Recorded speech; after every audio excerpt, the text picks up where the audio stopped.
Hi, good day everyone. I'm Simon Dawson, Senior Lecturer at Cardiff Metropolitan University. Welcome to my short interviews with industry specialists where I ask how they got into their field of work, the essential skills that they use and any advice they can offer students during their studies or when they graduate. Today I'm joined by Peter Littleton, Technical Director for Christeyns Food Hygiene. Peter, welcome and thank you for talking to me. Thank you, Simon. Good to see you again. Yes. So first of all, I'd like to ask if you can explain a little bit about what a technical director does within your company. It's quite a multifaceted role. We're obviously a chemical supplier to food, dairy and beverage operations. Yeah. So it's everything concerned with the food hygiene and the chemical use throughout those businesses. So typically our products will be used to clean and decontaminate factories following a processing day, but also throughout that day. And also currently there's a lot of use of products in common touch points. So things like stair rails, door handles, touch screens, things like that maybe haven't received as high a degree of focus before, but are certainly receiving a great deal of focus now. So there is no particular job spec. When I joined 6 years ago, I was handed a blank sheet of paper and asked to write my own job description when I got around to it. And I still haven't actually done it because it changes on a day-to-day basis.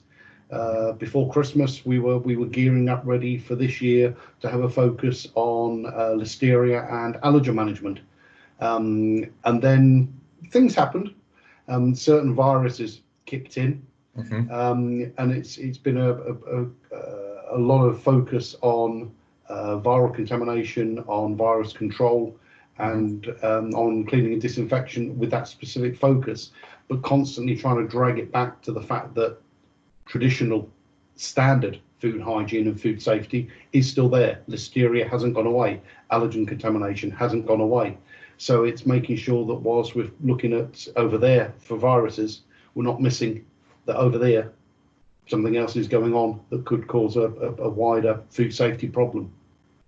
Wow. So have you always been into this line of work?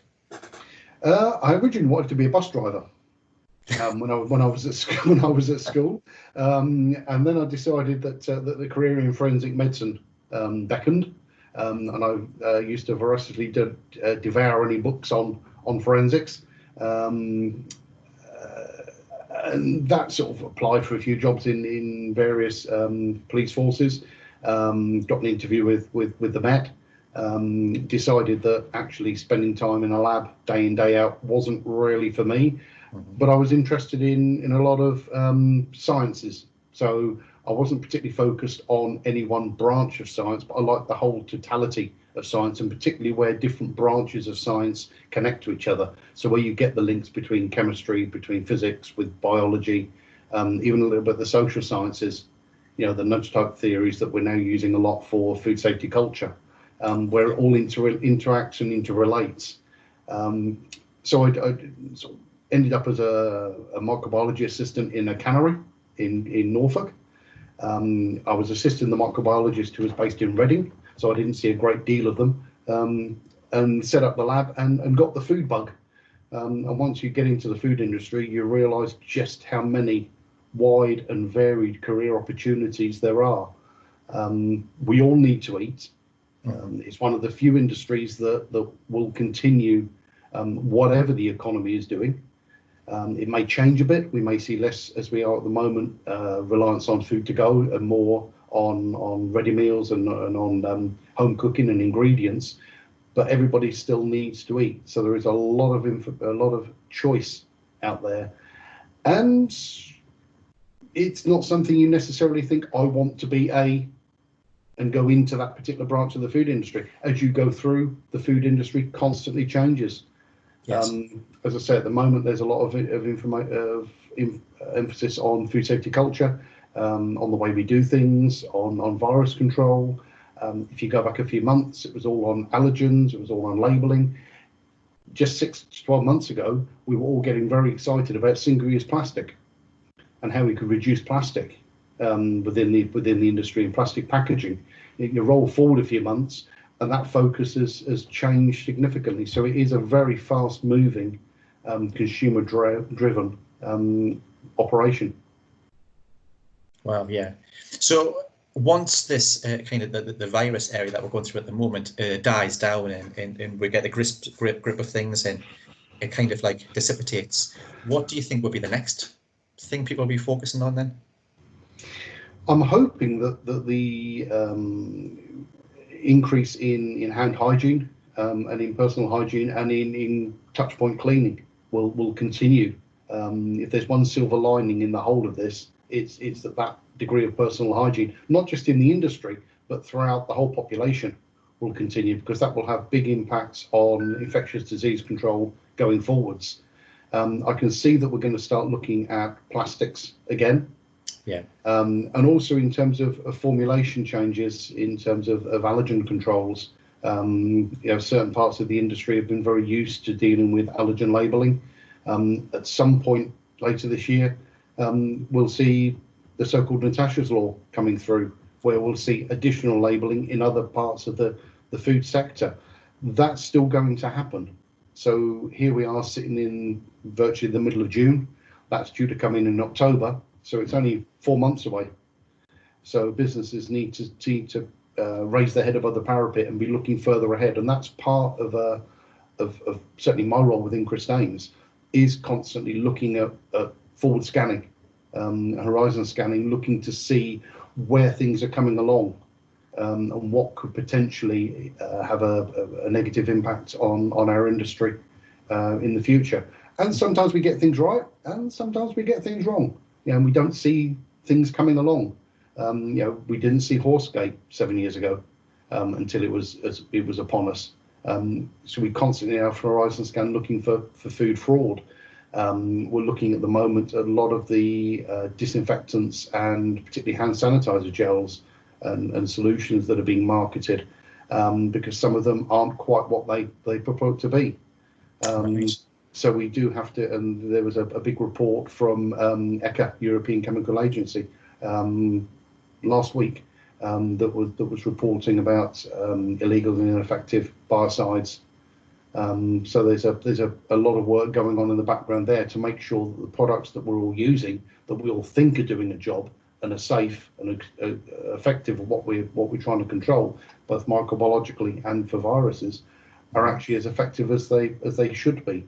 Because the only thing worse than no disinfectant is a disinfectant that you think is doing a good job and actually is ineffective against the target organism, because then that's the false sense of security and you could have a potential problem coming through there. God, definitely, because it's one of these things that you don't think of. You just expect, you go out and buy this hand sanitizer, you buy this hand gel or disinfectant or a sanitizer, you expect it to do the job that it's meant to do in the first place. Yeah, and often it's not that people are trying to engage in any form of fraud or criminality. It's trying to help. We've seen challenges more particularly across Europe than in the UK, fortunately, where people have been using just straight 60% alcohol onto their hands. So a lot of the distillers, a lot of the alcohol manufacturers with the pub closures, have switched to making, we'll do some hand sanitizer. Because it's alcohol based, fantastic, and you can get some very interesting formulations from even the WHO website of how to make your own hand sanitizer, and some of the practices and some of the steps they go through. You need to be very, very careful, because when you're dealing with that grade of alcohol, it's relatively flammable, and if you get it wrong, a little bit of viral or bacterial contamination are very much the least of your concerns. So it's about making sure you know what you're doing. As I say, it's not people necessarily setting out to defraud the consumer. They're doing things with the best of intentions. There's a shortage of alcohol. I make alcohol. I'll make it and sell it. Fantastic.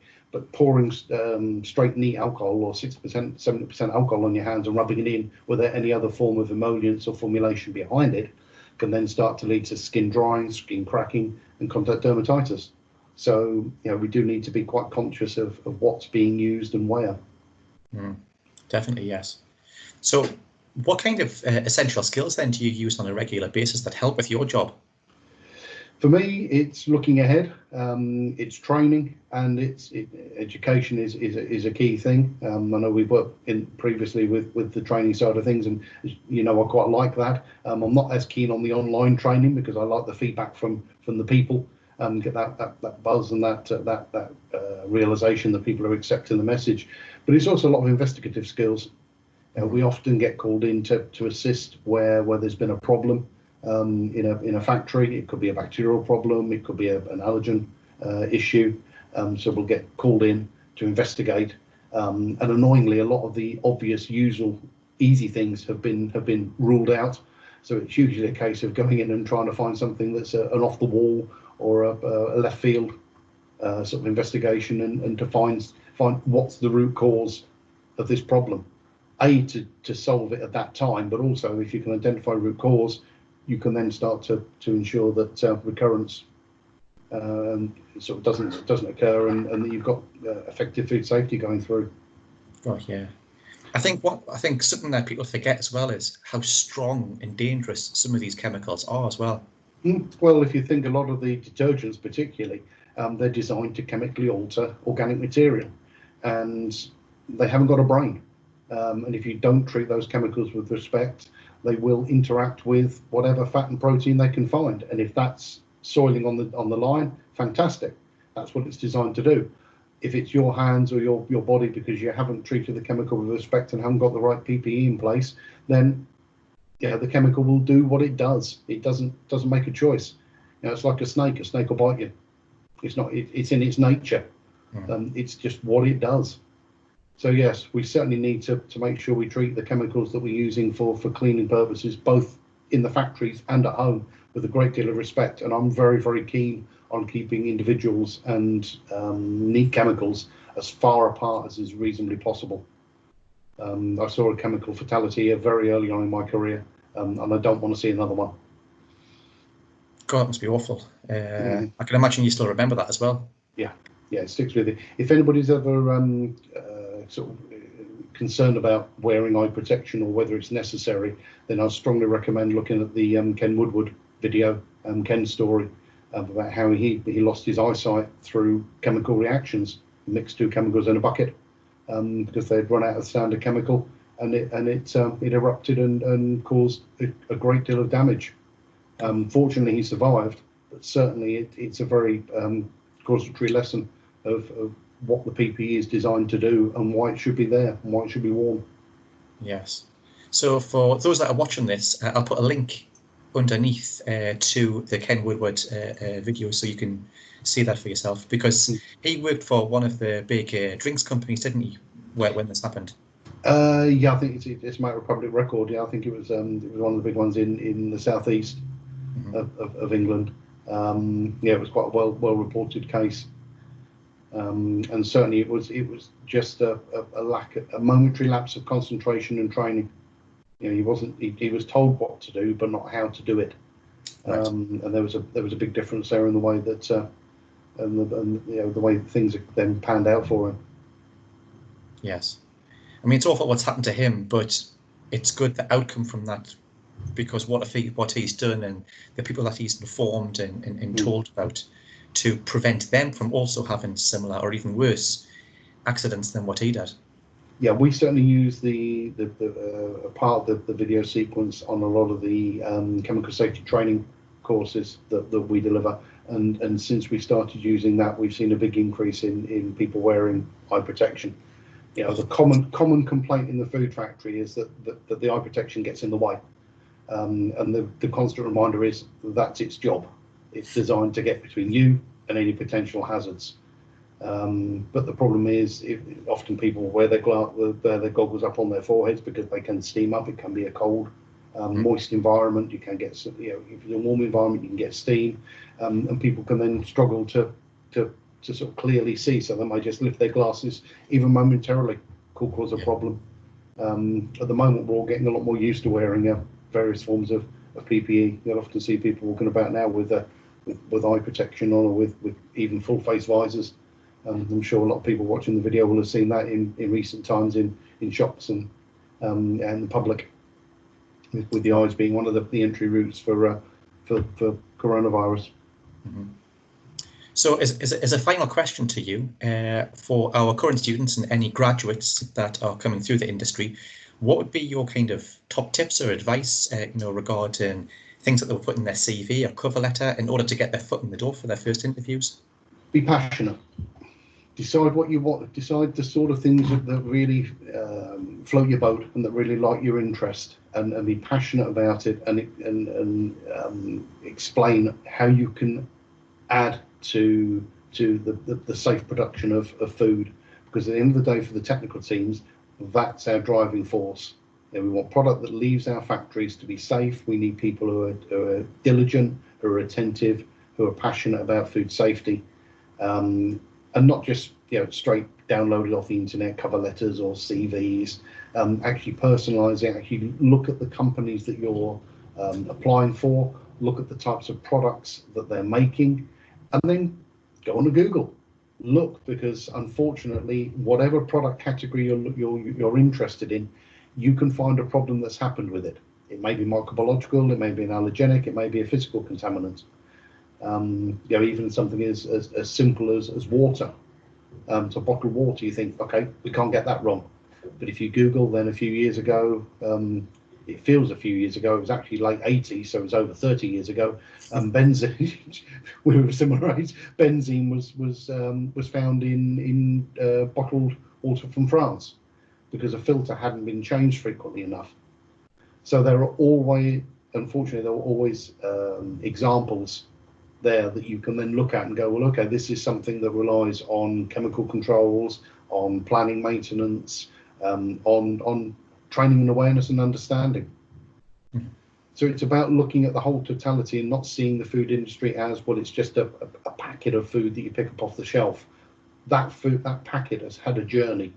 Yeah. And that journey will have gone through multiple stages with multiple interventions to ensure that when the consumer gets it, it's safe. And those interventions won't just be from factory personnel. There'll be support services. I mean, I've worked in canning, in poultry production, in ready-to-eat salads for major multiples. I've also worked in food safety enforcement. The last 20 years, I've worked in the chemical supply industry, supporting customer sites through applying hygiene and hence food safety, because one of the reasons that cleaning and disinfection is regarded under BRC as a prerequisite is that if you haven't got a clean food premises and a clean food contact surface, you will have unsafe food. It's a basic requirement. If the surface is clean, you've got a good chance of producing safe food. If the surface is contaminated, you will not be able to produce safe food on it. You've got to get the cleaning and disinfection side of things completely correct every time. Well, some really good points there. So, Peter, it's been great talking to you today. I've really enjoyed the past few years. When you've been coming in as a guest lecturer and talking to the students and myself as well. So, and I hope once this is all over, you can come back and talk to them all again. Look forward to it. Fantastic. Great. So, thank you. Yeah, thank you. Take care, and I hope to talk to you again real soon. Thanks, Simon. Take care now. Thanks.